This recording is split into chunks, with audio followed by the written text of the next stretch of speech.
आगे आने वाले भविष्य में गुजरात में इलेक्शन होना है, उत्तर प्रदेश में 27 में इलेक्शन होना है, पश्चिम बंगाल में इलेक्शन होना है सबसे पहले तो क्या इसके आफ्टर इफेक्ट्स होंगे और क्या इसका परिणाम लोकसभा में पड़ेगा?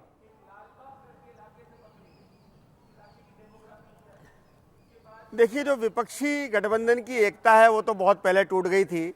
दिल्ली में भी वो एकता दिखाई नहीं दी थी, हरियाणा में भी वो एकता दिखाई नहीं दी थी, और आप देखिए पूरे बिहार में ममता बनर्जी का कोई सपोर्ट तेजस्वी यादव को नहीं मिला। तो मोदी के खिलाफ जो गठबंधन बनाया गया था उसका तो कोई दम बचा नहीं है, उसका तो कोई अस्तित्व है नहीं। पश्चिम बंगाल में जो कुछ लड़ना है ममता जी को अपनी दम पर लड़ना है, ममता बनर्जी अपने दम पर लड़ेंगी। और जो एक सवाल है कि भाई अगर 10,000 रुपये देकर बिहार में नीतीश कुमार अपनी सरकार बना सकते हैं, तो ममता बनर्जी भी इस तरह की कोई योजना लाकर जो है वो अपनी सरकार बनाने की कोशिश कर सकती हैं। और ये बात भी सही है कि अब लोगों को समझ में आ गया है कि आप चुनाव के पहले मतदाताओं को सरकारी स्तर पर रिश्वत दीजिए, एक नंबर में रिश्वत दीजिए और मतदाताओं को अपने पक्ष में कर लीजिए। ऐसा महाराष्ट्र में हुआ, ऐसा मध्य प्रदेश में हुआ, ऐसा हरियाणा में हुआ। तो ममता बनर्जी भी वो कर सकती हैं। असम के अंदर चूंकि भारतीय जनता पार्टी की सरकार है तो वहाँ के मुख्यमंत्री भी ऐसा कर सकते हैं। लेकिन ये बात सही है कि आज की तारीख में मोदी और अमित शाह की जो जोड़ी है वो अपराजय जोड़ी है और वो बहुत दमदारी के साथ चुनाव लड़ रही है। बिहार में ऐसा लगता था कि उस जोड़ी को रोका जा सकता है, लेकिन उस जोड़ी ने अपने मैनेजमेंट से, अपनी रणनीति से, अपनी जिसको कहना चाहिए जनता के पर जो कनेक्शन है उसको जोड़कर इस जोड़ी ने बिहार को जीता है। मुझे लगता है कि पश्चिम बंगाल में ये ममता बनर्जी के लिए बहुत संकट खड़ा हो गया है और निश्चित रूप से ममता बनर्जी इस नतीजे के आने के बाद चिंता में पड़ गई होंगी। इसलिए अब वो एसआईआर को भी बहुत बारीकी से अखिलेश यादव तो उसी दिन कह दिए थे, जो 65 लाख नाम अखिलेश यादव तो सेम डे बोल दिए कि हम ऐसा उत्तर पूरी प्रदेश में कोशिश होने नहीं करेंगे बंगाल में। ममता बनर्जी की चिंता जो आप जाहिर कर रहे हैं वो चिंता उनको पहले ही हो चुकी है, वो भी विरोध कर चुकी हैं। लेकिन रविंद्र जी, एक मेरा सवाल ये है कि क्या 1,000, 1,500, 2,000 रुपए ही मायने रखते हैं? क्योंकि 1,18,00,000 वोट आरजेडी को पड़े हैं और बीजेपी को वोट पड़े हैं लगभग 1 करोड़ के आसपास। लेकिन सीटों की अगर बात की जाए तो 89 सीटें बीजेपी की और 25 सीटें आरजेडी की। कैलकुलेटिव भारतीय जनता पार्टी कितनी है ये एक आंकड़ा बता रहा है और विपक्ष को इस आंकड़े को समझना होगा, कैलकुलेशन करनी पड़ेगी बजाय भीड़ को देखकर प्रोत्साहित होने की और सोशल मीडिया पर जो आते हैं कमेंट्स और सपोर्ट उसको यकीन यथार्थ मानने की। रविंद्र जी, देखिए महागठबंधन में जो वोट ट्रांसफर की बात है तो आरजेडी ने अपना वोट लिया, लेकिन आरजेडी के बहुत सारे लोगों ने कांग्रेस को वोट नहीं किया।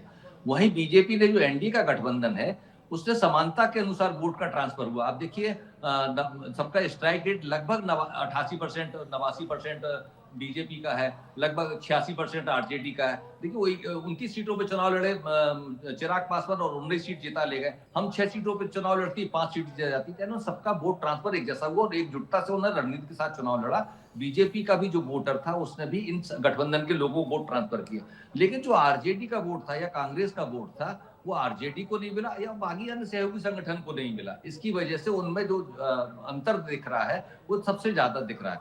ये कहना जो सोशल मीडिया में भी चल रहा है कि 1,15,00,000 वोट उनको मिला, तो 143 सीटों पर उन्होंने चुनाव लड़ा इसलिए उनका वोट परसेंटेज ज्यादा है।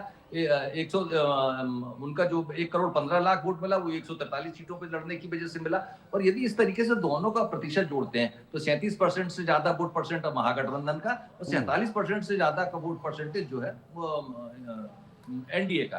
तो यदि वोटों के गणित के हिसाब से भी देखें तो जो गठबंधन उनमें एक दूसरे का वोट का ट्रांसफर किया, इसका मतलब है कि एनडीए की रणनीति सिर्फ पैसा नहीं था, उनका जो प्रचार का तरीका था, जो उनका वोट निकलवाने का तरीका था, वो जो घर घर वोट देने का तरीका से ले जाने का तरीका था, उनने योजनाओं की जिनको लाभ मिल रहा था उनकी लिस्ट लेके गए। जैसे मध्य प्रदेश में भी हुआ था कि जिनको शासकीय योजनाओं का लाभ मिल रहा था उनको घर से निकाल के बूथ तक ले गए और तमाम बातें उन्होंने की। यहाँ पर भी उनके पास ये जल्दी से एक रिएक्शन मुझे प्रतीक जी से और लेना है। प्रतीक जी, पीएम मोदी ने अभी एक बात कही, कांग्रेस में एक बड़ी टूट की संभावना उन्होंने जताई है। आगे आने वाले भविष्य में एक देश एक चुनाव की बात हो रही है और कांग्रेस में अगर टूट की बात हो रही है तो कांग्रेस में टूट की संभावना कितनी है?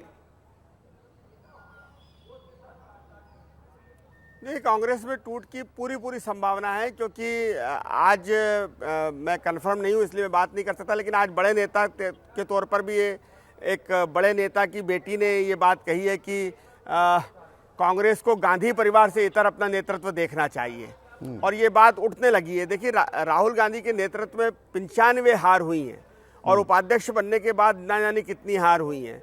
तो कांग्रेस का जो आम वर्कर है उसको ये सोचना पड़ेगा कि गांधी के सहारे अब हम चुनाव नहीं जीत सकते। वो ज़माना गया जब पंडित जवाहरलाल नेहरू, इंदिरा गांधी के नाम पर वोट मिलते थे और लोग कहते थे कि जवाहरलाल नेहरू की पंडित जी की बेटी है, इसको जिताओ, या ये इंदिरा जी का मोटी माई का बेटा है, झाबुआ में मोटी माई बोलते थे इंदिरा गांधी को, जिताओ।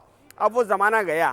तो अब कांग्रेस को राहुल गांधी और सोनिया गांधी, प्रियंका गांधी से अलग हटकर एक नेतृत्व तलाशना होगा, और जब कांग्रेस से कुछ वर्कर ये नेतृत्व तलाशने की कोशिश करेंगे तो निश्चित रूप से कांग्रेस में टूट होगी, क्योंकि कांग्रेस में जो वेणुगोपाल और इन सब का जो काकस है उसने राहुल गांधी को इस तरह से घेर रखा है कि आम कांग्रेस का कार्यकर्ता राहुल गांधी तक अपनी बात कह ही नहीं पाता। बिल्कुल, कई लोग प्रतीक जी और शिकायत भी कर चुके हैं राहुल जब गांधी मध्य पता प्रदेश नहीं में किस टूट हुई संसार थी, में रहते हैं। जब कमलनाथ की सरकार गिरी थी तब ये कहा भी गया था कि राहुल गांधी वक्त ही नहीं देते मिलने के लिए। तो ऐसे भी आरोप लग चुके हैं, और आप जो बात कह रहे हैं ये बात देखना होगा कि भविष्य में इसका कितना असर दिखाई देता है। और एक बड़ी बात अगर पीएम मोदी कह रहे हैं तो इसके मायने भी हो जाते हैं।